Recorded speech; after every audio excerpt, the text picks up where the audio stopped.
Did you know that Firebase Studio now supports Gemma 3 with image input?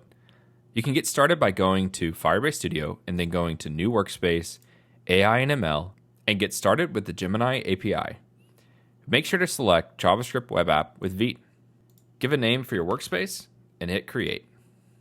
Once the workspace is loaded, you can create an API key by opening up the Firebase Studio extension and then clicking on the Gemini integration.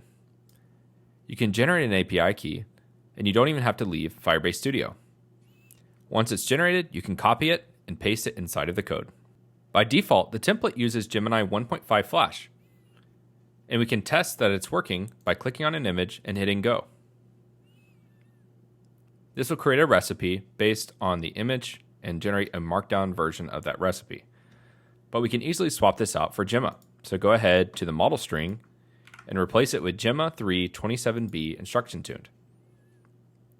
We can verify this is working by selecting an image and then hitting Go.